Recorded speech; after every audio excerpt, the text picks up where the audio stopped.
మిమ్మల్ని అడుగుతున్నాను, ఇక్కడ ఏం చేస్తున్నారు? పెన్ డ్రైవ్ అనేదో అంటున్నారు.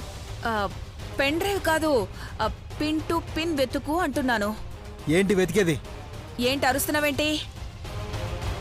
అరిస్తే భయపడతాననుకున్నావా? మా దగ్గర నుంచి తెచ్చినవన్నీ తీసుకెళ్తున్నావు. ఇన్నాళ్లంటే అక్కకి నీ మీద వేరే అభిప్రాయం ఉంది కాబట్టి నువ్వు దొంగతనం చేసిన డబ్బంతా వదిలేసింది. ఇప్పుడు నువ్వంటేనే అసహ్యం వేస్తుంది. అందుకే మా అక్క అఖిలక్క నువ్వు కాజేసిన డబ్బంతా తీసుకురమ్మంది. అది అనాథాశ్రమానికి పెట్టావో లేక దాచుకున్నావో ఎవరికి తెలుసు? దాచుకోవడం మీకు అలవాటేమో. ఆవిడ చేసిన తప్పుకి ఆమె దగ్గర డబ్బులు కొట్టేశాను. ఆ విషయం ఆమె బయటికి చెప్పుకోలేదంటే మీకు అర్థం కావడం లేదా? అయినా నేను లేనప్పుడు నా రూంలోకి రావడం అంటే అది దొంగతనం కిందే లెక్క. దొరికారా? ఇప్పుడు మీరు నా ఇంటికి దొంగతనానికి వచ్చారు.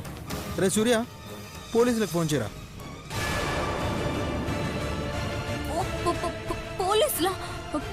పోలీసులు ఎందుకు? ఎందుకంటావేంటి? దొంగల్ని పట్టుకెళ్ళాలి కదా. రే సూర్య, లేడీ కానిస్టేబుల్ తప్పకుండా ఉండాలని చెప్పు. చెప్పు. మేమేమన్నా భయపడతాం అనుకున్నావా? నీ దగ్గరున్నదంతా తీసుకురా అని మా అక్కే మమ్మల్ని పంపించింది. ఇదిలా ఇంకా ఎంతో దూరం వెళ్లాలంటే చెయ్యి చెయ్యి, పోలీసులకి ఫోన్ చెయ్యి. ఇంతకు ముందు కేవలం డబ్బు మాత్రమే కొట్టేశాను. ఈసారి కొట్టబోయే దెబ్బ ఆస్తి అంతస్తులతో పాటు పేరు ప్రతిష్టల మీద కొడతాను. మీరు ఏం చేసుకుంటారో చేసుకోండి. నువ్వు ఏమైనా చేసుకో, కానీ మా దగ్గర కొట్టేసినవన్నీ మాకిచ్చేయి, పెన్ డ్రైవ్తో సహా. ఏంటి? అదే, మా బావగారి దగ్గర నుంచి కంపెనీ వివరాలన్నీ స్టోర్ చేసిన పెన్ డ్రైవ్ కొట్టేశావట కదా. ఏంటి పెన్ డ్రైవా? పెన్ డ్రైవో సీడీనో హార్డ్ డిస్కో ఏదో అదే ఇచ్చేసే, మేము వెళ్ళిపోతాం.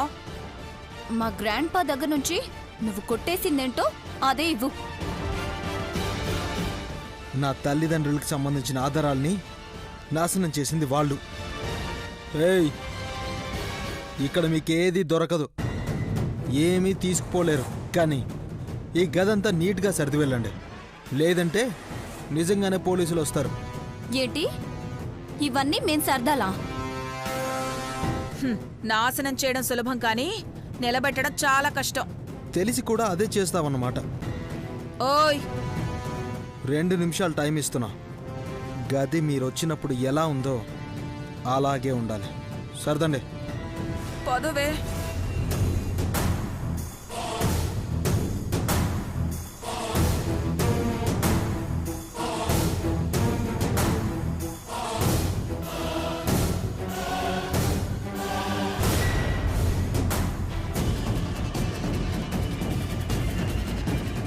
రే అభి, వదిలేరా. నువ్వు ఆగరా. అభి, ఒక్కటి గుర్తుపెట్టుకో, నీకు ఆ ఇంటికి సంబంధం తెగిపోయింది. నువ్వు ఎవరితో ఢీకొన్నావో నీకు అర్థం కావడం లేదు. అఖిలాండేశ్వరి అక్క అంటే ఏంటో నీకు ఇప్పుడు తెలుస్తుంది. నువ్వు దోచుకున్నవన్నీ లాగేసుకోవడమే కాదు, నువ్వు మర్చిపోలేని దెబ్బ కొడుతుంది. చూస్తూ ఉండు. మా బావగారిని అలా చేసిన నిన్ను వదిలిపట్టదు. ఏయ్, ఏం చేసుకుంటారో చేసుకోండి, వెళ్ళండి. ఏయ్ భవానీ, ఇంకా ఎక్కువ చేయకు, వెళ్దాం పద.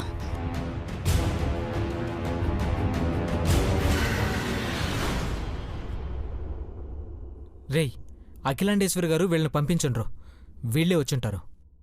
ఎవరు అన్నారో, ఎవరు చేశారో, కానీ వచ్చిన వాళ్ళు శత్రువులని మాత్రం అర్థమవుతోందిరా.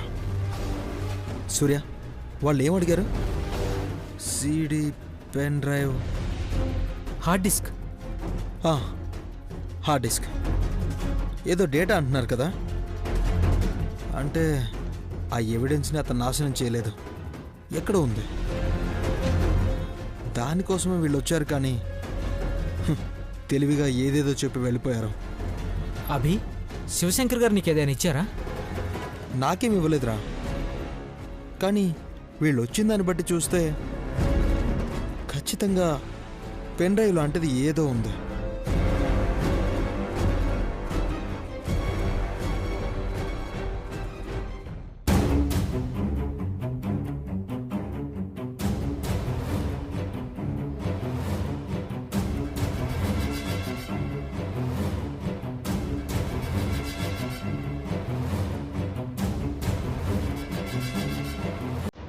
దీని నుంచి మనకు దొరికింది ఈ చైన్ ఒకటే కదా.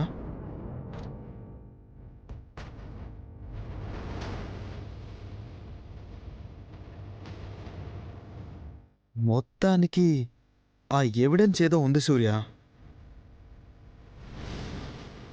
కనిపెట్టాలి, కనిపెట్టి తీరుతా.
సౌందర్య, ఏంటమ్మా? లే, నా గుండెల్లో బాధను దించుకోవాలని వచ్చిన. అంత బాధ నీకేం వచ్చింది సౌందర్య? అమ్మా, గతం ఎంత గొప్పదైనా వర్తమానం బాగోకపోతే గతం తాలూకు గొప్పతనం మసక బారిపోతుంది కదమ్మా. మా పార్వతి అత్త అంటే మీకు చాలా ఇష్టం. మా అత్త ఈ కుటుంబం కోసం సర్వస్వం దారపోసింది. తను ఎలాంటి పరిస్థితుల్ని ఎదుర్కొందో కానీ తన వల్ల చిన్న తప్పు కూడా జరగకుండా మీతో మెప్పు పొందింది. మీ అందరి చేత శభాష్ అనిపించుకుంది. అదే పోలికలతో ఉన్న నన్ను మీరు చేరుదీసిండ్రు. నేను కూడా మా అత్తలాగే ఈ కుటుంబం బాగోగులకి కట్టుబడున్నాను. మీరు చూపించే ఆప్యాయత అనురాగాలకు తల వంచి మంచి చేసుకోవడం తప్ప మరొకటి నా మనసులో రాదు. మీ ప్రేమతో నేను సౌందర్యనన్న విషయం కూడా మర్చిపోయి మీ పార్వతిని అయిపోయినాను. మీ పార్వతిలాగే ఉంటాను.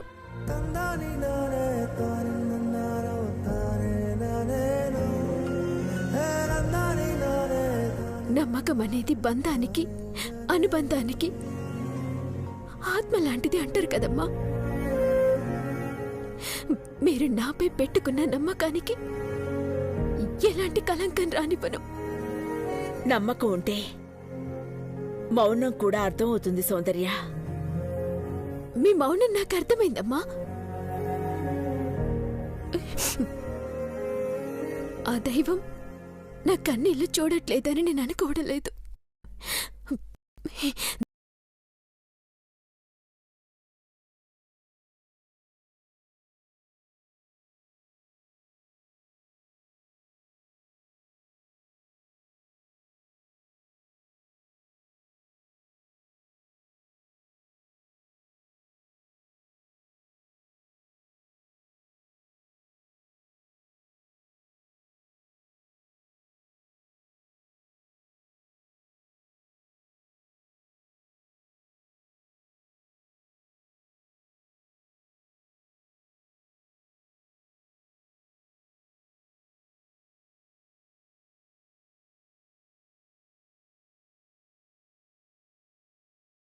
నా కన్నీటితో మిమ్మల్ని కరిగించాలని చెప్తున్న మాట కాదు.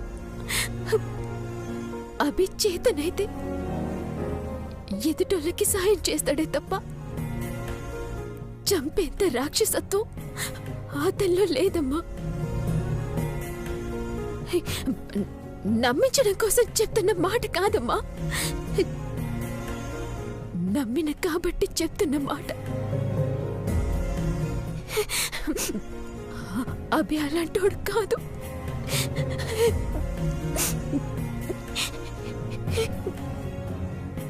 సౌందర్య, రేపు ఉదయం గుడికి వెళ్దాం. కావలసిన ఏర్పాట్లు చూడు. అట్లనే అమ్మా.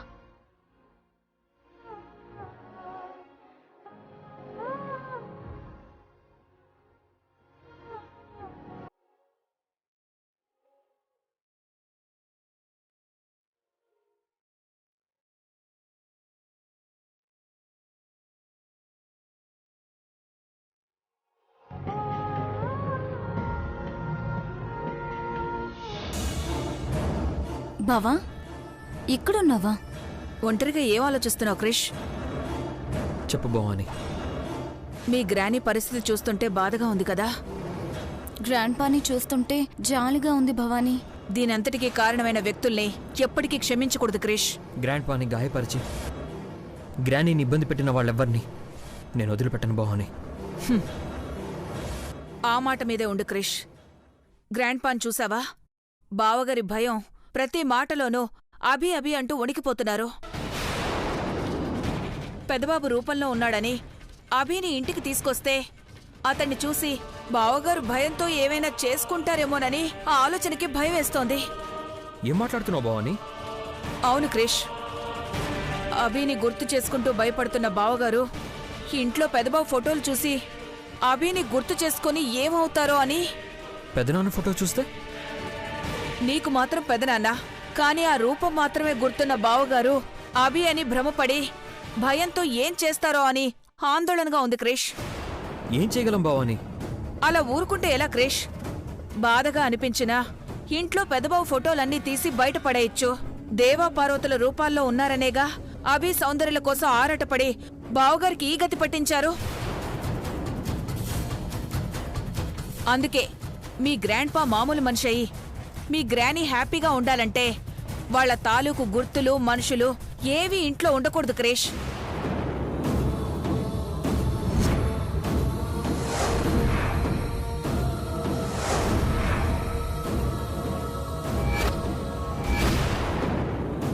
నువ్వు చెప్పింది నిజమైతే తప్పకుండా అలాగే చేయాలి భవాని.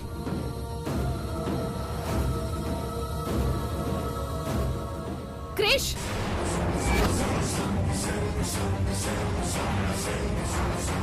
భవానీ ఆంటీ, మీరేం చేస్తున్నారు? నేనేం చేస్తున్నాను ఐశ్వర్య? ఛీ, మీరు జన్మకు మారు.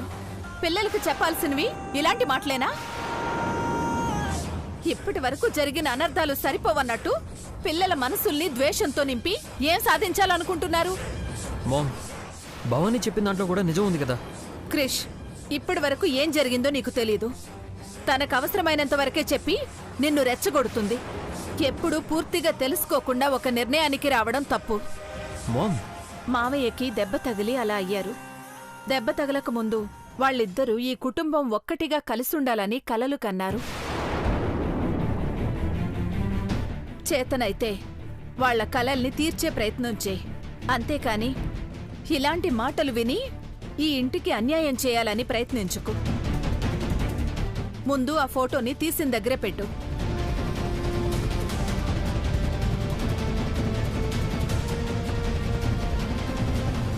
క్రిష్, ఈ భవానీ ఎన్ని తప్పులు చేసినా ఇంకా ఈ ఇంట్లోనే ఉండడానికి కారణం కుటుంబం అంటే అందరూ కలిసి ఉండాలనే మీ గ్రానీ అభిప్రాయం. లేదంటే ఇప్పుడు ఈ భవానీ ఆంటీని ఈ ఇంట్లో చూసే అవకాశమే ఉండదు. మామ్, స్వార్థం కోసం బ్రతికే వాళ్ల మాటలు విని తప్పుడు నిర్ణయాలు ఎప్పుడూ తీసుకోకు క్రిష్. నువ్వు పడేయాలని తీసిన ఫోటోలో ఉన్న వ్యక్తులు నీకు దేవుళ్ళు నాన్నా. నీ తల్లిదండ్రుల ప్రతి కష్టంలోనూ అండగా ఆ దేవుళ్లే ఉన్నారు. వాళ్లే లేకపోతే మేం లేం నాన్నా. ఇప్పటి వరకు మేం కోరుకునేది మా తర్వాత నీకు అండగా వాళ్ళిద్దరే ఉండాలని. నన్ను తప్పుగా అర్థం చేసుకుంటున్నావు ఐశ్వర్య. నేను కావాలని. మీరిక వెళ్ళండి ఆంటీ. నా కొడుకు జీవితంతో ఆటలాడుకోకండి. క్రిష్, గ్రాని బాధలో ఆవేశపడుండొచ్చు, కానీ నువ్వు తొందరపడకూడదు. అవునన్నా, ఒకవేళ ఏమైనా తప్పు జరుగుంటే నువ్వు సరిదిద్దాలే కాని పొరపాట్లు చేయకూడదు. మామ్, కొందరు ఎప్పటికీ తప్పు చేయరు క్రిష్. చుట్టూ ఉన్న మనుషులు వాళ్ళు తప్పు చేసినట్టు భ్రమని కలిగిస్తారే కాని దేవా బావ పార్వతీలు బతుకున్నంత వరకు ఎప్పుడూ తప్పు చేయలేదు. వాళ్ల ప్రతిరూపాలైన అభి సౌందర్యాలు కూడా ఎప్పుడూ తప్పు చేయరు.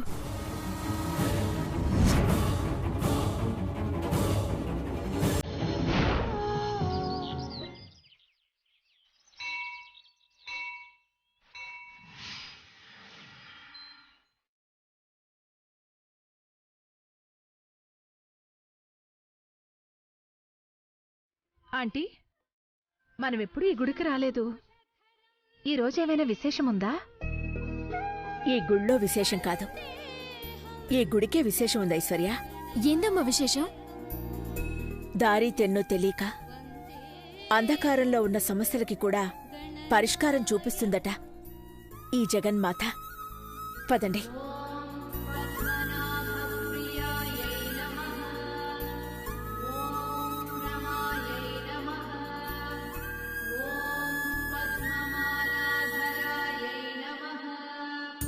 నమస్కారం అఖిలేండేశ్వరి గారు. నమస్కారం.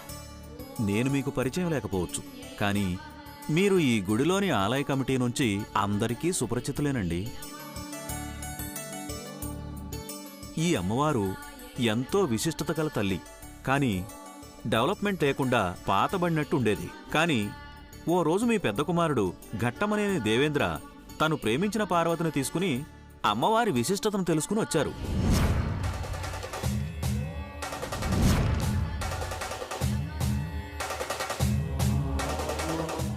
ఆ రోజు ఆయనిచ్చిన విరాళంతో ఈ రోజుకి గుడిలో ఏ కార్యమైనా దిగ్విజయంగా చేయగలుగుతున్నాం తల్లి.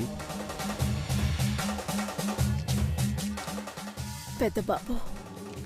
అవునమ్మా, ఆ రోజు నుండి మీ పేరు మీద పూజలు జరుగుతూనే ఉన్నాయమ్మా. కాని ఆయన ధర్మపత్నితోటి లోకాన్ని విడిచి వెళ్ళిపోయారని తెలిసిన రోజు నమ్మకం కలగలేదమ్మా. కాని ఆ అమ్మ ఆడే ప్రతి ఆటకు ఓ పరమార్థం ఉంటుంది. ఆ మహానుభావుడు తప్పక మళ్ళీ తిరిగి వస్తాడనే నమ్ముతున్నాను. ఆ నమ్మకం ఇదిగో ఆ అమ్మాయిని చూస్తుంటే నిజమైందని సంతోషంగా ఉంది.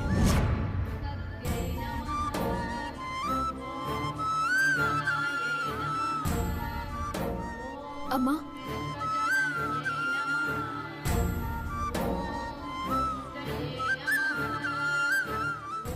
ఆగు సౌందర్య. ఆంటీలో ఉన్న దిగుల్ని కరిగిపోనివ్వు. ఆపకు.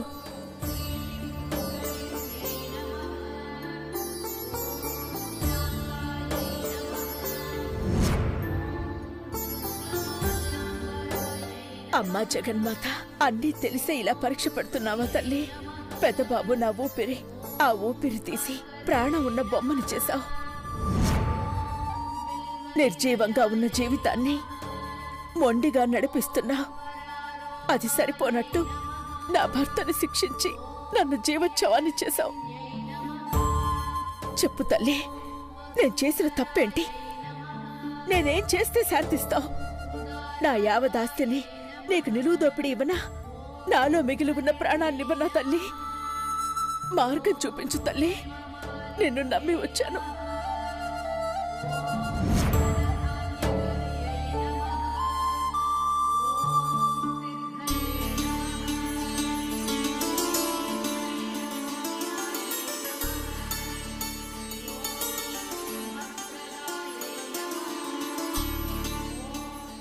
హారతి తీసుకోండి తల్లి.